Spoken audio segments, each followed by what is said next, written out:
Welcome back from that rest hold, everybody. Hopefully you're feeling nice and very rested.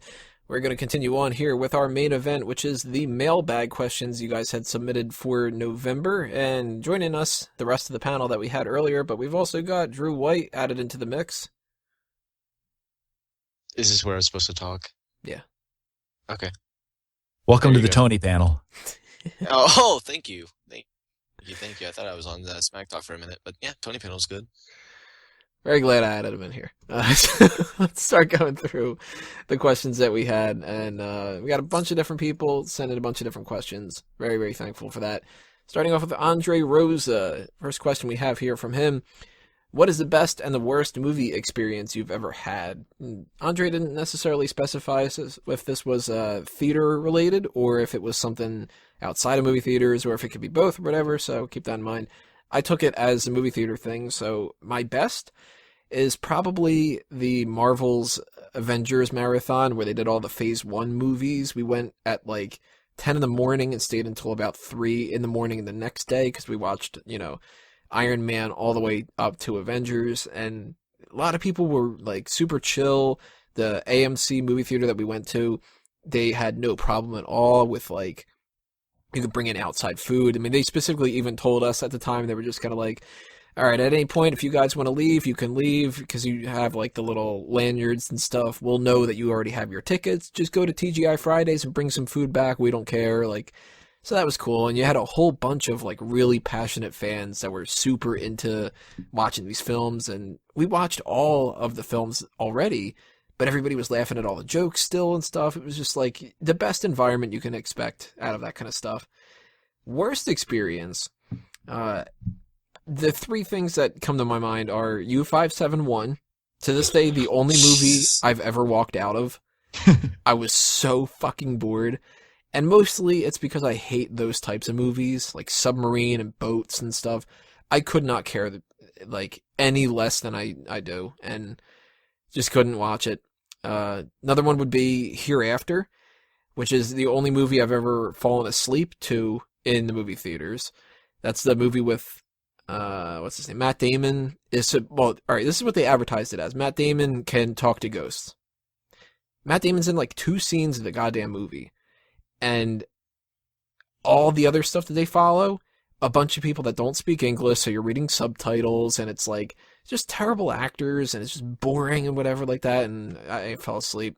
And the third thing, I went on to a drive-in movie theater. Drive-through movie theater, yeah. It was a double feature of Grown Ups 2 and The Lone Ranger. So you can imagine the good quality that I watched that night, and I ended up like dozing off a little bit during The Lone Ranger because that was terrible, but I ate pizza in the car. That was like the best part of the whole thing. So those are my 3 like bad experiences in movies, but I've never had like, thankfully I've never had like a shooting happen or anything like crazy like that. But what about you guys? Who wants to go first? Best and worst movie experiences. I'm not a big movie watcher, so I can knock this one out pretty quickly. I got a blowjob during Harry Potter. That was pretty rad. Which Harry Potter? Do you remember? Fucking don't remember. It's all the same Harry shit. Potter and the Chamber of Blowjobs, apparently. And the worst... I really hope you just pretended it was Emma Watson doing it. I really hope that you made a couple wand jokes. We were trying to be quiet. Sherlock's probably the worst movie that I've seen in the cinema. John fell asleep and I was fucking halfway there. 2009 film sucked. The Robert Downey Jr. one? I don't know, it just sucked. Sherlock Holmes, where he's like fighting people and stuff? Yeah. I didn't think it was too bad. Yeah, well, fuck you. Good luck with that. That's not going to happen. We're not going to go see any Harry Potter movies together anytime soon. Who's next? Who wants to talk about movies? I guess I will go. So when it comes to the best movie experience, I easily was when Star Wars Part 3 came out, or Episode 3. Me and my dad went to the midnight release of it, and I got to wear a Darth Vader hat because I was fucking cool. It was like a whole helmet thing, and I could pretend I was Darth Vader, so...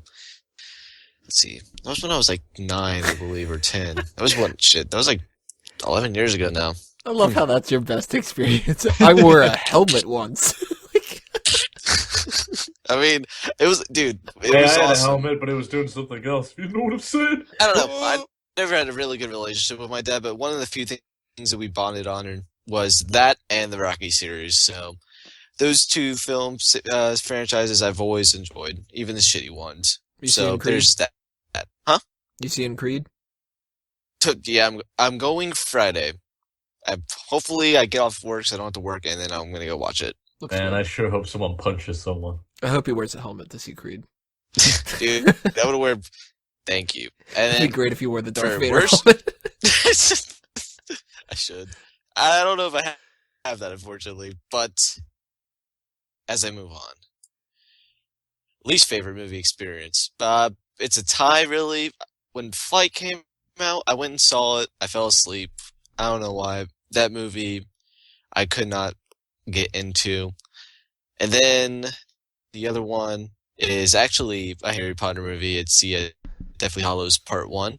And for that one, my mom got free screening. It was like a Wednesday screening before it was actually released on a Friday. And I got free popcorn and drinks, but I still fell asleep because I've never liked Harry Potter.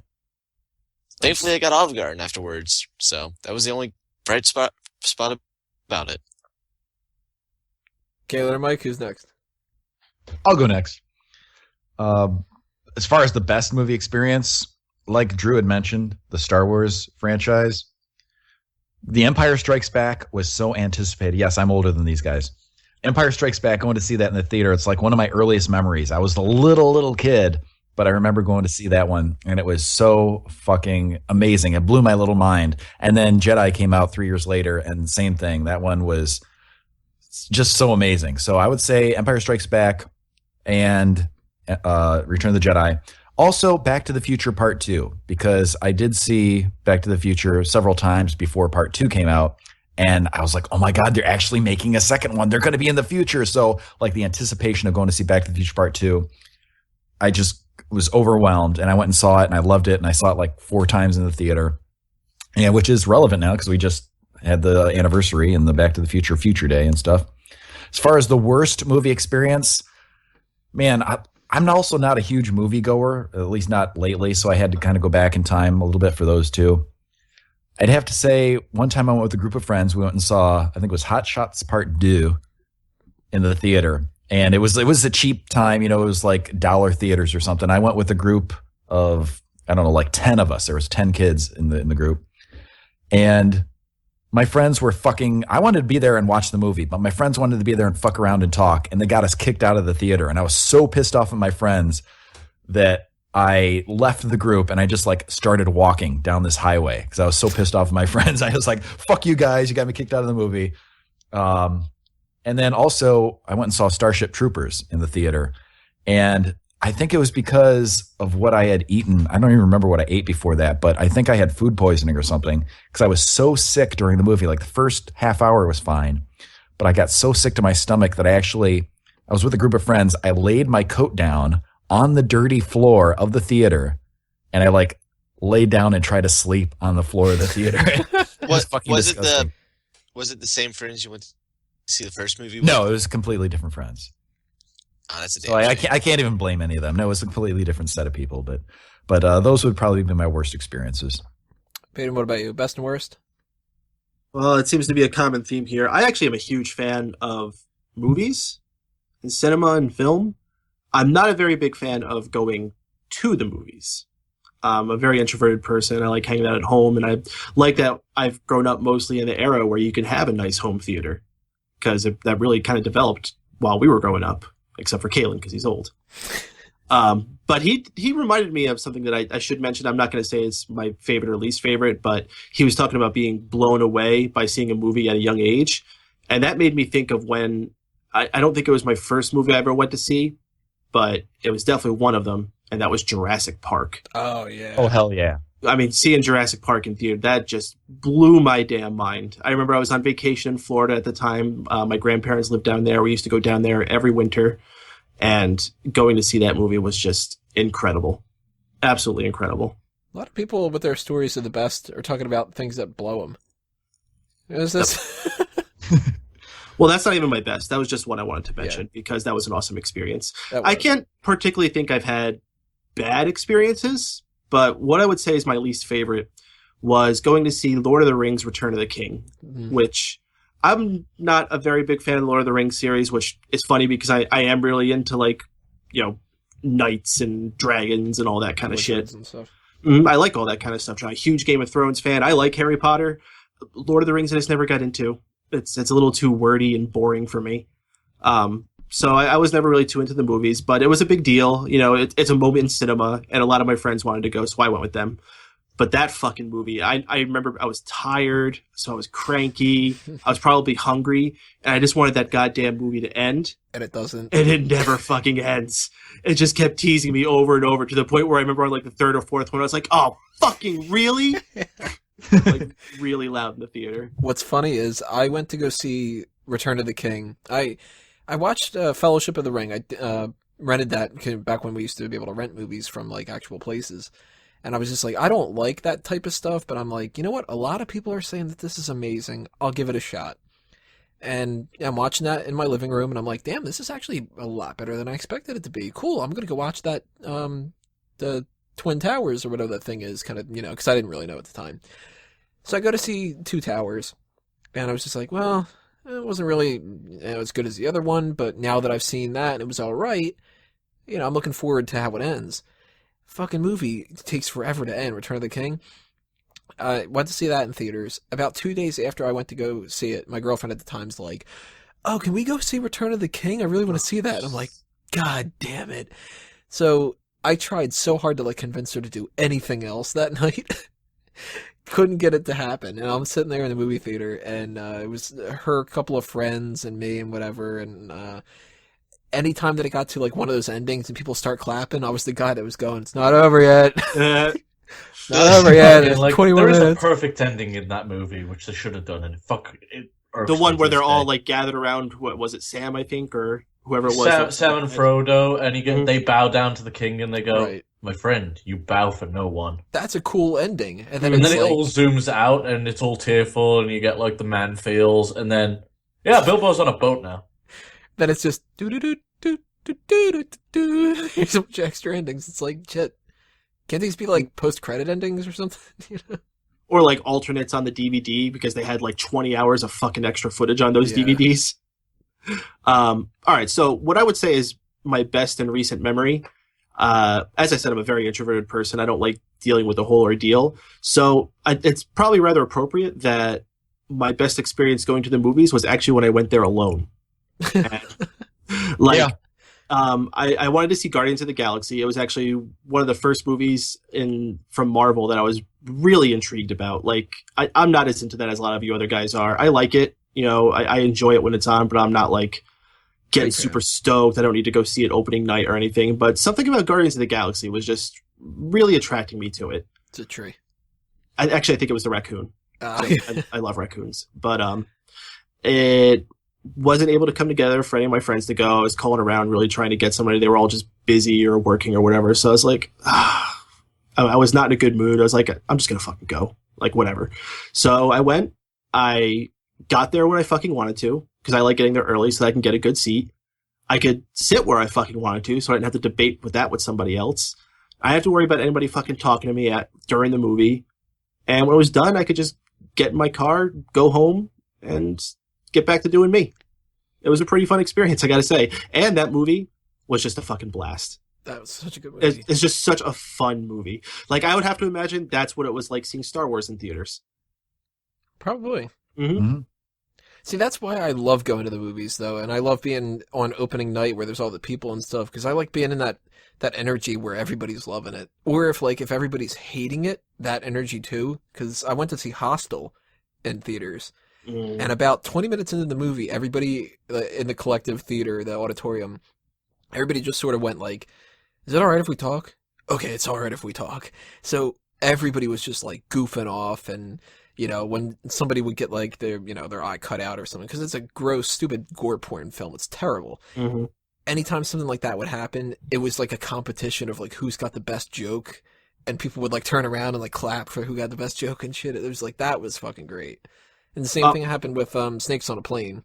That Oh, was just like everybody's just gonna be fucking funny in the theater. that's the kind of movie that's made for that. And a movie that I should also mention that I went to see in theaters that's made for that kind of stuff. The Room. Hmm. I was fortunate to get to go to a screening down in the Village in New York City of The Room. If you don't know what The Room is, I mean, watch it in your own theater type setting with people. That's not a movie you can watch by yourself. You have to watch it with people because that's a movie you have to be able to crack jokes with each other while you're watching. Yeah. And it is like the quintessential movie to do that right now. Like the previous generation, it was like Rocky Horror Picture Show. That was the one that a lot of them did, or Little Shop of Horrors, or Troll 2. For this generation, it's The Room and Birdemic. And I got to see The Room in theaters. And I remember we brought one of the big gimmicks is that there's this framed spoon that's on the wall in their apartment. And whenever you see that show up on the screen, everyone takes like plastic spoons and throws them at the screen. And then I brought a big pack of balloons and we blew up all the balloons and we just started like smacking them in the air through the whole theater like beach balls. So we were just having a blast. Let's move on here to question number 2 from Andre Rosa. If you can change any main event to any pay-per-view, what would you change? Mine, as odd as it is, I would have to do, instead of Undertaker and Shawn Michaels for the retirement match, I would have done Triple H and Shawn Michaels. Because it doesn't really make much sense to me that they did, for 4 years, Undertaker and Shawn Michaels, Undertaker and Shawn Michaels, Triple H and Undertaker, Triple H and Undertaker. Like, I look at that as a waste, sort of. The matches were cool, but there could have been a couple other people that might have gotten like a big career boost out of that. Like Wade Barrett had the Nexus going on. That would have been amazing to see him fight Undertaker. Sheamus at that time, he wasn't as like on the annoying scale to me. So it would have been kind of cool to get him like get a big boost up from that. Chris Jericho, there was rumors around the time that he would fight Undertaker. And I would have liked to have seen Undertaker fight any one of those guys instead of Shawn Michaels that year. And the Shawn Michaels Triple H feud could have been Michaels wants to fight Undertaker again, wants to put on his retirement, all that other kind of stuff. And Triple H is the one trying to talk him out of it. And they do the whole arguments and typical kind of things like that. But then it ends up being like, that leads to that kind of a thing. I think that would have also been a better match too, because Taker Michaels from 25 is probably my favorite match of all time. 26, not as good. And I'm disappointed in that. Yeah, I argue that it's got better story in that. In 26? Mm-hmm. It might have a better story because of the retirement, but I don't think that the match is as good. If you like take the story out of it, you know? I think it's one of those things where people should not be arguing about which match was better because they both were just fucking incredible. Well, it's not a bad match, but like the fact that 25 was so good, it made me go, oh my god, 26 is going to be even better. And I wanted it to be Triple H and Shawn Michaels, and I was like, well, I'll buy into Michaels and Undertaker because that match is going to be so great. And then I was underwhelmed, and then it was just kind of like, man, I really wish that I could have had that Triple H match instead. Which, it could have been worse, I don't know, but I think I would have gone that route instead. So who wants to do what? Who wants to go next? Drew, go. Well, if you're gonna choose me, there was a number of things I was thinking of. I could have pulled out an easy, yeah, we'll just have John Cena win this match for the little John Cena wins. But something that I thought of that I thought back in 2013 when it happened, I would have changed things around a little bit.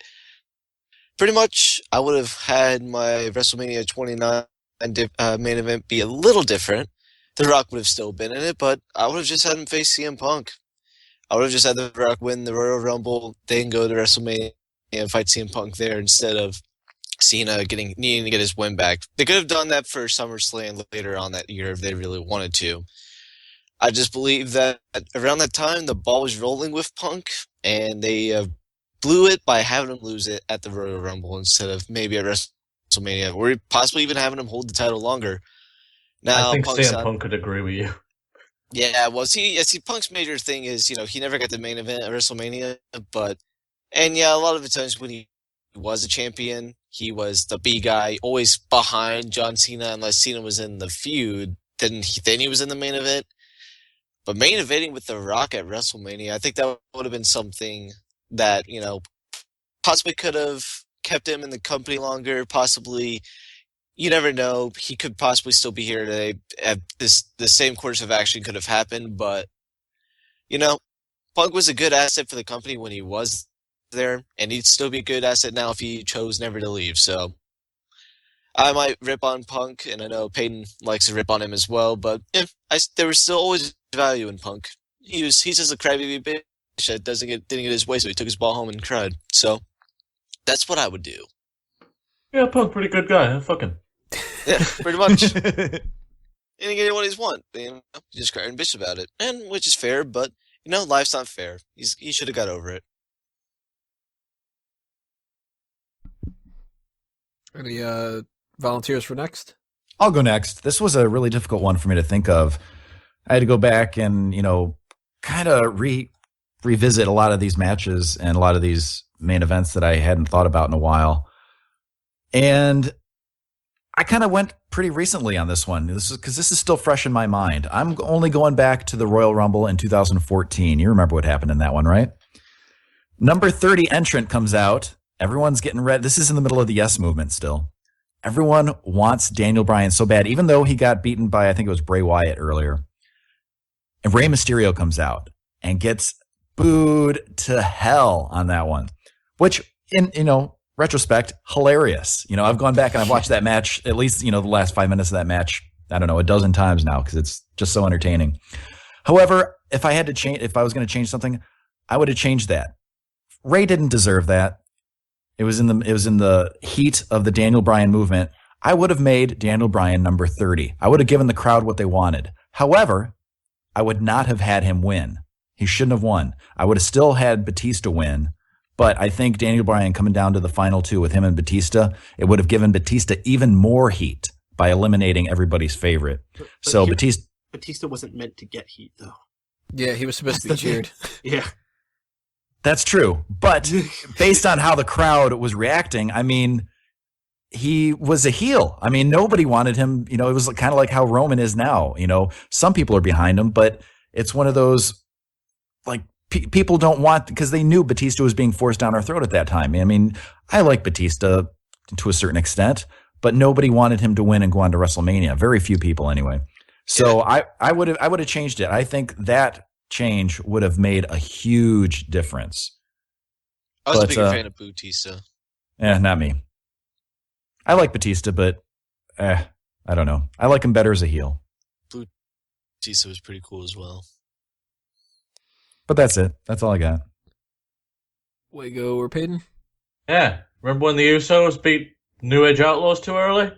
That wouldn't have fucking happened. That really bugs you, doesn't it? Was stupid. That should have been a WrestleMania match. They should have never fucking touched, and we wouldn't have got that stupid Shield 6-man tag. Fuck you, WWE. Yeah, that was dumb. Just curious, did you have any alternative you would have seen at WrestleMania with the other people with the Shield? Austin would have stunned McMahon at the end of 17. No, I mean with the Shield. Who would you have done with that? Just with the Shield? Yeah. I mean, we didn't plan that out ahead of time, but if you, off the top of your head. As a 6-man tag? I don't know what the fuck you'd do with those guys. It's the Wyatt family. Because it was what? It was New Age Outlaws and Kane, I think? Yeah. Yeah. That was a fucking weird match. New Age Outlaws were not good as heels when they came back. They should have kept them baby faces. No, they were perfectly fine. They just got fucked up when they were dropped the tag titles for no goddamn reason. Yeah, that was premature. I mean, yeah, but they built the Usos up to be the premier tag team of that division. You know what a great place would have been to cement that? Wrestle-fucking-Mania! When did they lose it on a Raw? Or was it on Fastlane? Before Fastlane or whatever the fuck they had then. I think it was Elimination Chamber now I think about it, but how long did they hold those titles for? A while. What, New Age Outlaws? Yeah. Oh, I don't know about a month, too. That's ugly. They bought it. They got him off Goldust and Cody, I think. Let's see. Huh. Out of everything you could have chose, you chose that. Well, my backup one was I would have. Austin always says if he could have changed the decision at WrestleMania 17, he would have stunned McMahon. And he was probably pretty right to, because whilst I liked the power trip, after that, pro wrestling kind of got meh. Yeah, I agree. That would have been a better ending. Peyton, what about you? Any changes to main events? I would absolutely, along with Drew, change that main event of WrestleMania 29. That fucking whole pay-per-view was abysmal. And that was an appropriate ending, considering how bad the show was. There was no need to do Rock and Cena again. None at all. Well, especially with once in a lifetime. They didn't even, they just completely dodged that. They never said anything about that they had promoted that way. But that match was awful. So awful. And you could say what you will about Rock getting injured or whatever, but it's just reverse finisher. Oh my gosh, it was awful. So I would have just nixed that match, keep it off the card, and instead, in the main event, I would have had Undertaker and CM Punk. No reason you couldn't have given Taker another main event match at that point. He's still a big deal. CM Punk was the big guy coming up. He can go in as champion. Undertaker can win the Royal Rumble, and it's streak versus title. And CM Punk would have won. Oh. You know what, Peyton? Was Ed? Jeez. I sometimes feel like you're blinded by your CM Punk hate, but hats off to you. Nope. Listen, I know good business. And that would have been good business. See, was the last streak versus title match was against Edge? Either Edge or Batista. I can't remember which one was later. That's interesting. Edge came after Batista. Okay, so it was Edge. Was that 24? Yeah, Edge was 24. Batista was 20. Wait, but was Batista 22 or 23? 22 was Mark Henry. Pretty sure he's in his 40s now. Yeah, it was 23. Big time! Like Edge and Undertaker main evented 24, right? Yeah, and I believe they did, because that was when they had the Yeah. Edge heads. And that's how they went off the air with the Edge heads. That was Zack so Ryder was the last thing you saw at a fucking WrestleMania. Think about that. It was awesome. And fucking little Nate running down the ring. Can we tag in this video that, can we tag CM Punk and just remind him that The Miz and Zack Ryder have both been in main events of WrestleMania? And the Miz won. Mm-hmm. Last question from Andre Rosa. Of all the times you were actively watching wrestling, what was the time period in which you were the least interested in the content? Mine is sometime late 99 and early 2000. That's when I stopped watching it. And I got so damn sick and tired of every single segment being about The Rock and Stone Cold. Like, I liked both of them, but it was around that time period where, like, not a whole lot of crazy stuff was happening that I was super into, and it got really annoying where it would be like, here's a match with the Headbangers and the New Age Outlaws. But did you guys see that thing that happened with Stone Cold? Oh man, Stone Cold. And then, alright, well then, I guess there's a match going on or something, I don't know. And, no, the match is over. Okay, well now we're going to go show you that thing that The Rock did earlier again. And we've seen it happen since then with other people now and stuff, but that time period, I was just, they gave me an overload of both of those guys, and they didn't stop. And I got to a point where I just couldn't take it anymore. But there also was a time period, too, when I started getting back into wrestling, and that was in, like, the 2006 range. Holy shit, man. 06 to 09. That's actually funny, because that is the exact period I have down for mine. It's so, like, that was bad. such a bad period of pro wrestling, especially 07. Like, you had the people, the big future people were like Ricky Ortiz, fucking Trevor Murdoch, the Kozlov. Highlanders, Kozlov was getting a huge push. Yeah, and it was like, all the divas were terrible. I know a lot of people hate it, but I was actually into Jeff Hardy, and I think he did a hell of a job during the time. That was the only good push that came out of that period. Yeah, he was like one of the highlights. Mm-hmm. Yeah, and look how that ended up being. He's not with the company anymore. Yeah. He's not worth it. Yeah. But like that, the people that were in that time frame, I can't remember what year it was, but the bragging rights that they had where SmackDown's group was like Eric Escobar and shit. And then they decided that they were going to change it like a week before the pay-per-view because they realized how garbage that team looked. That just speaks volumes to how bad this was around that time period. And there was some good stuff too, but like overall, I don't know how I got back into it. I'd argue that it is the worst period that WWF's had. I know they had some bad ones in the 90s, but that product was unbearable at the time. 95 is really bad. Yeah, no, I still would say 95 is the worst, but those this years is a are up bigger- there. But this is a bigger stretch, though. And not just because the content was bad, because there were good things on it too. It wasn't all bad, but WWE got such negative press around that time because that was post Benoit. Mm-hmm. Yeah, steroid stuff was crazy around that time, and there was still just like this idea of like the stupid meathead WWE fan kind of stuff. Like they didn't have the network, so they didn't have that kind of a boost to themselves to make it look like they were a future kind of company. Just that was in like such a lull, and I can't imagine anybody like loving that time period. You know who was really cool during that time? Umaga. Umaga he should have won a fucking world title. I didn't Yeah, like him at first, but he got better. Like he Yeah. had I some loved stinkers. Umaga.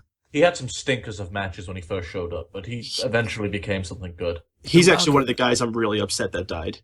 Umaga would have been a great champion over on SmackDown. Mm-hmm. Mhm. I love when he had the IC title and he came out like holding it in his mouth. Yeah, that shit was was savage. cool. He committed to his gimmick, and like just see him come from fucking 3-minute warning to that was pretty cool. Whilst the other guys just got shit written on his t-shirt. One of the highlight, actually, out of like that time period was the Miz and Morrison tag team. Oh yeah, what was that show they had on The YouTube? dirt sheet. The Dirt Sheet. Predated fucking Zack Ryder's YouTube show. They were like pretty much the only reason to watch some of that TV. Well, they were on ECW. Actually, ECW. ECW was like the best show out of the three at the time. Yeah, Because that's what they had. They had like Kofi Kingston coming up. Sheamus was coming up. They had that New Blood group. Shelton Benjamin and Kofi had some awesome matches. That's where Evan Bourne debuted, and he had that awesome match with Shelton. yeah. Matt Sydal, he loses and he comes back the next week as Evan Bourne. Yeah, I remember that. I That was like a this really guy. that was a really fun match though, where he got powerbombed into the chair and shit. Yeah. Yeah, that was weird because it was like Raw sucked and SmackDown was okay and ECW was awesome. But at the same time, like the overall product was just fucking terrible. Yeah. Well, we got, I threw out there 99 and 2000, and we got the 06 and stuff like that. What other time periods you guys got? Well, other than watching it on and off when I was a little kid. 1972 was Fuck you. I remember Other than this watching it on one and off time when I was- where Shut up, fucking Wago. San Martino- I started watching it regularly in, I think, 99. And so I watched it, on a regular basis from 99 until 2006. It was like 2005, 2006, somewhere around there. I was going through the list trying to find out exactly when I lost interest. But around that time, it was just same old crap week in, week out. It was John Cena was basically just kind of becoming the guy. And, I wasn't really caring too much for that. I didn't really like the storyline so much at the time. And it's just, I don't know, it just wasn't keeping my interest. So I went from a guy who was watching every Raw and SmackDown and, recording them all to not giving a shit. I'd watch all the pay-per-views and everything. And then I just, for a while, I'm like, fuck this, it's a waste of my time. I'm not entertained. So from somewhere in 2006 till I didn't tune back in until like 2012, something like that. So there's a lot, the late 2000s, I missed basically all of that. Occasionally I'd read online about, what's going on and, who was competing for what titles, but it wasn't enough to make me want to tune back in. I'm not exactly sure what happened, why I started tuning back in, but I'm glad I did because I know it's gotten better since then. Like you guys were saying, that was kind of, the late 2000s was kind of a dark period for the company and just for, wrestling in general, as far as the WWE goes. So if I was going to tune out any time, I'm sure that's probably the best time for me to have done so, but I'm back in it and, we'll see how it goes. It has its ups and downs like it always has, but I think compared now to when I lost interest back in like 06, I'd say it's way better now. And you got to meet Drew White out of it. Well, shucks, thank you, Caitlin. But I got 2 times when I lost mainly a lot of just interest in it. It was at like 08, 09. I started watching in 04. I just slowly started watching. I think it was because I was getting into like my teen years, and I was kind of like, it just didn't really stick around. I had other things going on. But I will tell you, not a close second, but a second time where I was like least interested in watching wrestling, where I did watch it, is actually right now. And I'll say right now is because, listen, I have a very small time frame of like, I started watching in 2004, stopped watching in like 2009, and I didn't pick it back up watching until like after TLC in 2011. So like right now, it's just the product's not bad, and I'm not saying anything like that. And I do this podcast with you guys, but when it comes to watching Raw every week, I do not for the most part. Mainly because I have other stuff going on where I don't feel like I need to watch it, and also a lot of the times I don't need to watch it because I'll just like watch the pay-per-view. I'm like, and they'll just give me a quick recap, and it's like, oh man, this feud, not much has happened. Yeah, or they'll just put filler matches on the pay-per-view. So, company's fine right now. It's just I just don't feel like I need to watch it every week, which is a thing. Moving on to Peter Piccininni's 2 questions. He first throws one out there, basically just for me to answer. It's, have you ever considered putting the Smark Out Moment logo with the red lines under it on a t-shirt? Would and could you? I am looking into that. I want to throw out a couple different designs for different stuff, and looking into different ways to do that. And if anybody has any info on like a particular place that they've tried before that they really like or whatever, leave it in the comments below. Tell me. I would like to get that stuff out as soon as possible, but it's kind of a back burner thing. So whenever I do figure out a good way to do that, I'll let you guys know, and you'll be able to get whatever I end up putting out there. So very thankful that Peter actually wants that to happen. His second question, though, he says, did you hear that red, blue, and yellow in the original format will be coming to the 3DS on the Pokemon 20th anniversary? Are you interested in playing the games on the 3DS? And since they updated the wireless trade, do you think that the glitches are still the same? I'm singling out missingknow and Mew. I loved Pokemon back in the day. I thought it was the stupidest shit when I first came across it. I went over to my friend's house and he's playing the game, like, he was just doing that before I came over, and I'm like, what are you doing? He's like, oh, I'm playing Pokemon, and I'm like, oh, what the fuck is Pokemon?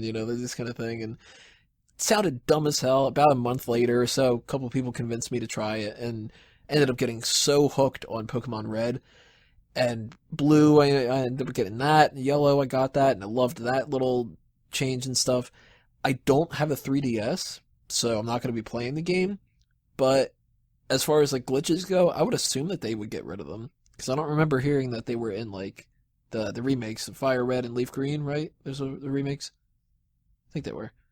But missingknow was awesome, and the glitch to get Mew, that was cool because they fucked you over. You catch all 150 and they give you a goddamn certificate. Well, you know what? Then I'm going to glitch the goddamn game and get Mew because I deserve them, you little bastards. But I like the idea that they're going to redo these. I think that that's cool. A whole new generation of kids can start playing what games were, awesome back in the day. And if I had a 3DS, I'd definitely be playing it. But what about you guys? You guys going to be playing Red, Blue, and Yellow? Definitely, and I don't think they're going to touch the games, to be quite honest, other than the Wi-Fi features. I think you're going to get the same game you got last time. I don't think you're going to get new typings. You're not going to get the change in stats, what they've done.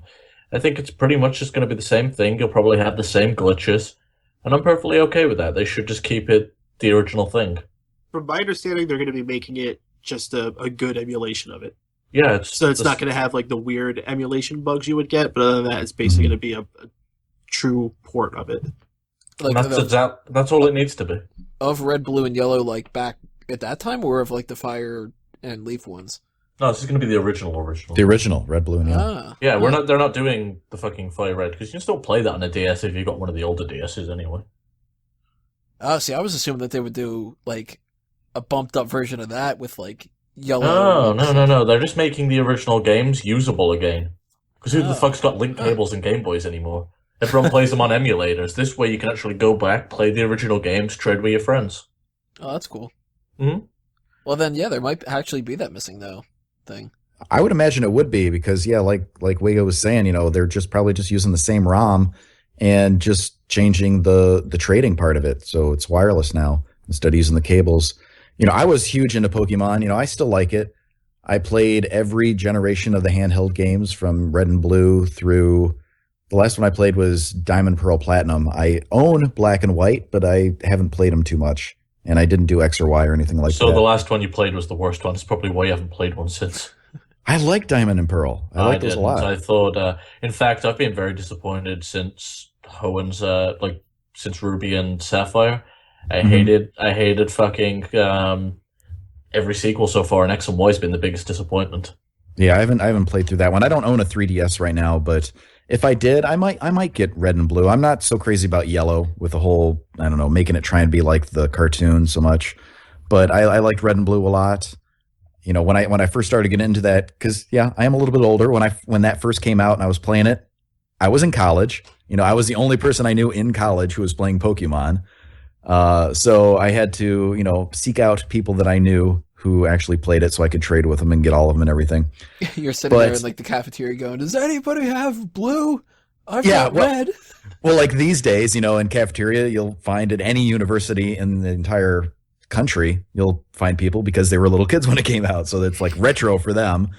But, you know, it was back then, you know, most of the people that I had to find were, you know, like, you know, I'd be that creep at Toys R Us, like, hey, do you play Pokemon? Do you got your game with you? You want to trade? Like, get away from my son. That's right. But I need Zapdos. I want to trade balls with him. As far as the glitches go, I'm guessing it would be in there. You know, I mean, I was doing that kind of stuff too. You know, finding out all the secrets so I could, you know, clone items and find Mew and, you know, get the missing or not get missing no, because if you captured him, I think it crashed your game. But encounter him. What was the weirdest missing no glitch for you? Because I actually had him caught. I traded him to somebody else, and he got onto his yellow version, and he ended up getting a level 122 yellow Rhydon with a sound animation, like a audio bite for a Pokemon which I didn't even know existed. I don't know. Because I like I said, I never tried to catch missing no because I read everywhere that it would fuck up your game, and I had put so many hours into that I didn't even want to risk it. Oh, I caught it immediately. I think I might have even used a Master Ball on that motherfucker because I was just kind of like, "What the hell is this? This is a fucking brand new Pokemon. This has got to be something crazy. I gotta catch this shit.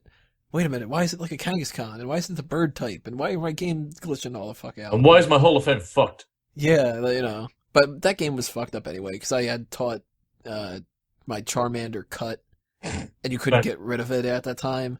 So it was like, you know. I needed to do blue. Yeah, I love how spoiled we are now. It's just like, I'll just fucking breed another Charmander. Yeah. This was kind of like, oh, I hit the wrong button. Oh, he knows cut. Oh, I gotta reboot the whole game and start all over again. Curious though, what do you guys think about the whole idea that they had green in the Japanese one, and it was red, blue, and yellow in America, and then when they did it with the remakes, it was red and green? That weird. I don't know why they had to change it. Red and green is fine. I think they updated the sprites for blue. I mean, if you actually look at the original Pokemon Green, sprites fucking terrible. Yeah, but that's so weird that like green was different than red, but red was closer to blue. Like, you know, like I would have thought that they would have done, I don't know, something like if maybe like when green came first, maybe green would have been like the whole game. And you didn't need that separate version or something. I don't know. If anybody knows the backstory of that, leave it in the comments below. Let's see here. What else we have? We have Christopher Marin sent in, who's everyone's favorite superstar of all time? We've answered this before, but, you know, why not answer it again? Shawn Michaels is my number 1, Undertaker is my number 2, and my number 3 is probably either Bret Hart or Mick Foley. I know he only asked for the favorite, but that's pretty much how I rank them, and then I start losing track, you know. Like a lot of other people, but Shawn Michaels is always number 1, Undertaker is always number 2. It's very, very close. Let's see, Peyton, start off with you. Who's your favorite? It's so tough to say at this point. Shawn Michaels is an easy answer. Kurt Angle was up there for a long time, but his time in TNA has made him fall. Chris Jericho was also up there for a long time, but his douchiness has made him fall. So it's almost like Shawn Michaels by default. If you're going to win anything, it's good to win by default. Wago, who's your favorite superstar of all time? Shawn Michaels, easily. Shawn's been my guy since I saw him. Like, I've always fucking thought he was the most entertaining thing going on. And ever since he's left, there's been a big weird hole. My second favorite's Triple H. Always into it, and that's actually why I really enjoyed Triple H's Reign of Terror. So maybe when Cena took over, maybe that's why I stopped watching. Reign of Terrorizing. And if I had to throw a couple names out there, I know a lot of people don't, at least in this panel, don't really see it, but I think AJ Styles is fucking awesome. And I'm a huge CM Punk fan still. So we're 3 for 3 right now with Shawn Michaels. Kalen? Well, I am going to break apart from the pack here. I'm not going to say Shawn Michaels. I like him, but he's not my favorite. My favorite is a man that has 3 very good qualities, and those are intensity, integrity, and intelligence. That is yours and mine, Olympic hero, Kurt Angle. Oh, fuck, I thought he was going to say Mark Henry. I thought you were going to say Hunter, Hearst, and Helmsley. Hunter Hearst and Helmsley. No, Kurt Angle's my favorite. I think he's so fucking talented in the ring. He has a great personality, whether he's a heel or a babyface. And he won a gold medal with a broken freaking neck. I didn't know if you guys knew that or not, but it's true. It's true. It's damn true. It's damn Drew. What's yours? Great input there, Scamp. My bad, my mic was muted, and I thought I unmuted it, but Pull away, go. I'm gonna, exactly.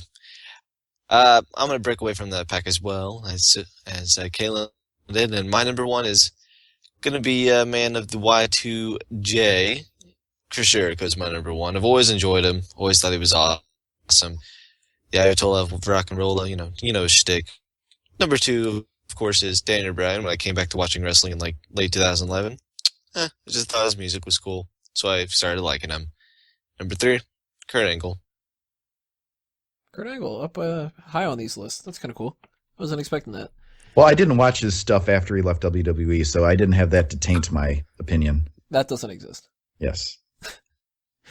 Declan Macri says, since he's my favorite wrestler and I'm worried, I need to ask, is Dean Ambrose the weakest former Shield member? Yes. No. Yes. Weakest in what regard? Okay, like if you want to talk in kayfabe standard, sure, he's been booked to be the weakest guy, but if we're talking about an overall skill set, no member of the Shield is better than the other in my eyes.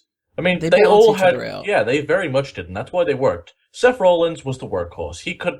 He's not got the best character, he doesn't look the best, but he could fucking go in the ring. Dean Ambrose, he had all the fucking charisma in that group.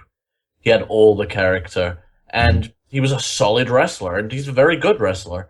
And then Roman Reigns had everything he wanted in a superstar. Like, he had the look, and that's all he fucking needed. And now he's picking up everything else along his journey now, so... He's got the look. Everybody balances each other out. I don't think there's a weak member, and if you're worried about Dean Ambrose, he's going to get his chance to shine, and I think it's going to be sooner than later. I think if you look at the 3 of them, he is the weakest link out of that so far, but I don't think that he's, weak. It's just sort of the other 2 people took priority in certain ways. But I'm still maintaining, I think that Dean Ambrose is winning that belt. So maybe it's going to happen Royal Rumble, maybe it'll happen WrestleMania, maybe a little bit afterward, maybe he's going to be the next Money in the Bank. I don't know, but I'm putting quite a bit of stock in Dean Ambrose going forward. I don't think WWE is stupid enough to ignore it. Anybody have the case that Dean Ambrose should be considered weak? No, I mean, even kayfabe-wise, wasn't he the first one of the 3 to win a singles title on the main roster? Yep. I mean, that's not weak. I mean, and his work recently, I mean, like you guys were saying, I think he's destined to get the strap eventually, sooner than later. So I don't really think I don't see it. I don't see why he should be considered weak. It's very hard to push 3 guys as hard all at the same time. Unfortunately for Dean Ambrose, in this scenario, he's just been the guy left out. Too many people think if you're not in the main event, then you're not doing anything. Mm-hmm. Dean Ambrose has been on TV every single week. He's been a character that people love regardless. He's someone they could slot into a main event spot anytime they want. They just haven't needed to because they've been having that focus on someone else. Probably because they think those people need it more than him because they know he's a star that they could do anything with at any moment. June Ryder is our next. It's with Captain America Civil War coming out next May, which is based on heroes taking on heroes. If you don't know that storyline, I mean, that's why it's called Civil War and stuff. What is your favorite babyface versus babyface match ever? Ooh, that's a hard one. I'm going WrestleMania 12, Bret Hart, Shawn Michaels. Shawn Michaels vs. Undertaker 2 or Austin vs. Rock WrestleMania 17? I was going to say Rock Austin 17. Definitely. Two biggest stars of the generation going against each other for their second time. And unlike Rock and Cena, it actually felt like there was a reason for there to happen a second time. Yeah, the fucking backstage vignettes, that sit-down interview with Jim Ross. So fucking awesome. See, I'm sure I would have appreciated that more. That was when I wasn't watching it. So I lost out on that kind of thing. I lost out on a lot of good stuff with that, and it's a shame. But Michaels, Bret Hart for me. Kaylin, you didn't throw yours out there, did you? No, not yet. I would have to say going back to 2013. So again, fairly recent SummerSlam with John Cena versus Daniel Bryan. That was a great contest. Took mine. That's what I was going to say as well. Now I'm curious, when you guys were picking this, did you still have like your favorite babyface between them, or were you just kind of like, oh, whoever wins, this is awesome? For any of the matches, not I wanted Shawn to beat Taker, just because I'm a bigger Shawn Michaels fan than I am Taker, and I didn't want to see him retire. As far as Austin and The Rock goes, neither of them have ever been my favorite wrestler. I was always a Triple H fan, even back then. So I was fine with whoever won. And at that point, I didn't care as much about those kinds of things. I just wanted to be entertained. Mm-hmm. So I just wanted to see an entertaining match. And after how kick-ass the rest of that show was, I was pretty open-minded for anything they were going to do. I was happy with the result. So I have no complaints about what they did there. For me, with John Cena versus Daniel Bryan at SummerSlam, I would have to say overall, I'm more of a John Cena fan than I'm a Daniel Bryan fan. I like them both, but I'm more of a John Cena fan.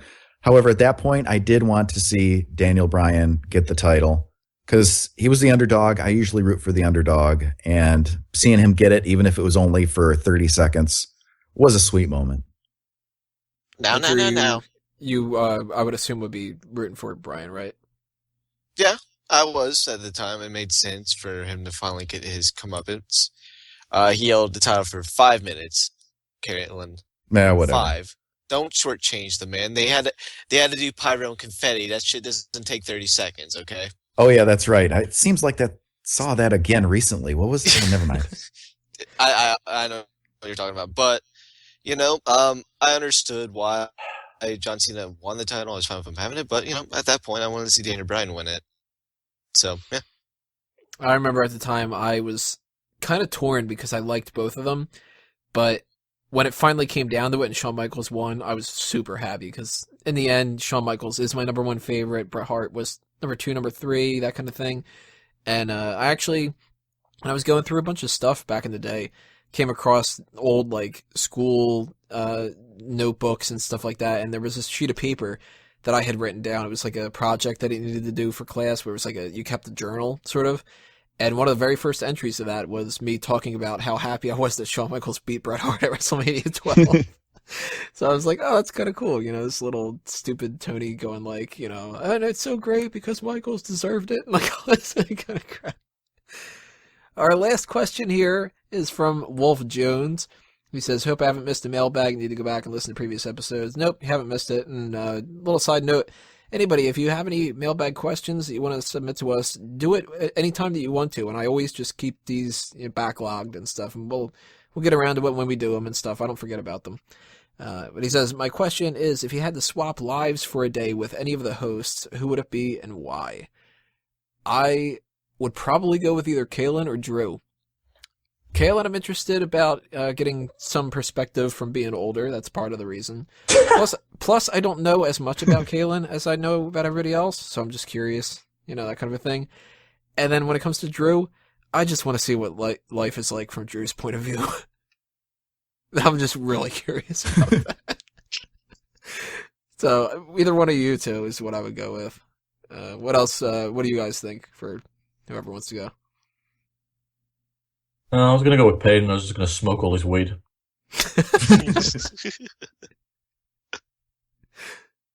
I do have really good weed. He's like, can I swap it with me too? I got some good Percocets now too. Pretty sweet. Good for He's got you. all the good stuff. You got those stool softeners too. Well, I like to have a soft seat. I wouldn't mind going through Drew's life just to see like all the people that might pick on him and just tell him to fuck off. He's our scamp. We only get to bully him. I would want to be Drew just so I could like cause lots of trouble, and then when he becomes himself the next day, Gets his ass kicked. yeah, like I'm gonna tell his girlfriend's dad how much of an asshole he thinks he is. Maybe bring some chairs. Gonna call AJ and tell him to send me pictures of him without a shirt on. Oh man, it'd be so good to fuck with Sean. Like, I don't know what you could do to him though. You can get him a job.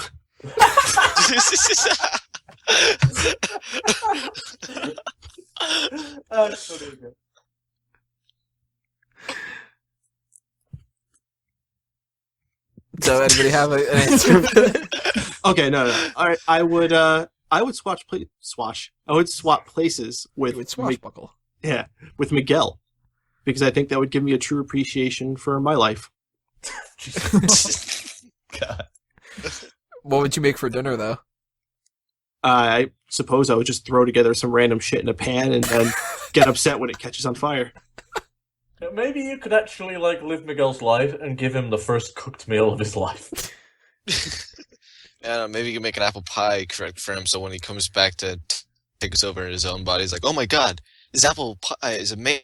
I could just No cook up a bunch of like applesauce. good food and leave it in the fridge as leftovers, so that when he gets back to himself the next day, he looks in like, "Wow." And then it's all got laxatives. I like how there's not many suggestions so far of anything positive. It's like, how could I fuck with you? Well, see, I was thinking about using you, Tony, but then I'm like, yeah, then I have to do work all day, which I really don't want to do. Well, actually, the reason I never said Tony, because I was like, oh man, if I was Tony, I'd gel my hair and be boring all day. No offense, Tony. I don't picture you having a very exciting life. Yeah, I don't. you No just offense think taken. boring as fuck. I totally don't. Because like you work at home, you go out with friends regularly. That's cool. But I mean, like, I'm Yeah, not but doing then- crazy shit. But then when at he all. does, he has to hang out with fucking Sam and Trish. Yeah. oh, you know, actually, would probably cool to swap with is Dace, because he travels a lot. He does a lot of interesting things. There's probably always crazy adventures going on in the basement. That's actually a very That's a good point. And I imagine Dace like just goes around and points at people and wink all the time. Not all the time. No, but I would when be he lying does if on his I own, said- he does it to strangers. I would be lying if I said that he hasn't done that in my vicinity. I think he did it like 20 times during that drunken camera session. Hey, you want to know who I'd switch places with? I'm dying to know. Tell me. Well, Sean, for a couple things. First off, I could complain to you guys, and you guys can't do anything about it until you go and not listen to me. But then, just for Sean's sake, you want to know what I would do? Get him a fucking job. Yeah, that joke was made already. Yeah, we already made that joke 5 minutes ago, Drew. Now you're just the asshole. You know, I was just saying before that you've been kind of moving up in the rankings. You're really ruining that tonight, Drew. Yeah, let me take that back. Mhm. I would, if I was switching places with anybody, I would also say Mr. Sean Walker, Shaughnessy, because the fact that he is in Oh, you Wales, could get him a job. no, the fact that he is in Wales, and I've never been to the UK, so it would be like a free vacation for me. Oh no, dude! Like you're picking the worst place to get a vacation. Yeah. Fucking Wales. Nobody. Well, I've never been there, so I'd like to check it out. So I'm going to Switch switch places with right Sean, so I'll get a free vacation out of it. Isn't it all just like muggy, rainy weather and farmland? Like that's bad enough in the like England, but then you add the fact that you're in Wales, it just ruins it. Well, I could travel from Wales to somewhere else around there. It's a whole day, right? Yeah. There you Get go. away from Wales now, about a couple hours. Well, actually, you know what would be fucking you over? If you swapped with Sean, there's the time difference. So maybe you lose a couple hours of that day. Did everybody say theirs for this? Yeah, I think we. Yeah, I think we stretched this as far as we're going to go. Are we glad we brought Drew on for this segment? All right. Thank you to all the people who sent in your mailbag questions. Really appreciate that. And as I said before, we're going to try to make the mailbag more of a featured thing on Smark Out Moment. It's not going to be paired up with stuff in the future. We're going to make that something where it's its own sort of thing and kind of make up for the fact that we haven't been doing as many all talk shows and stuff. But that'll be coming back too. And we got another mailbag coming up couple episodes from now, episode 214 is probably when we're going to do the mailbag for December. So you got 4 weeks to send in any questions you guys want to pick our brains about. And remember, just the same thing as we did tonight. Could be about anything. You could do the wrestling questions, or you could ask us the most random shit possible. And hopefully we'll give you guys some great answers for that kind of stuff. So that's our main event. We have one more thing that we need to take care of, and that's the Fantasy League coming up in part 5. You know the score by now. Click on that if you are on YouTube, if you're on iTunes and Stitcher, and you're not going to do a damn thing. Isn't that pretty sweet? I think it is. So stay tuned, everybody. Part 5's coming up. We'll see you there.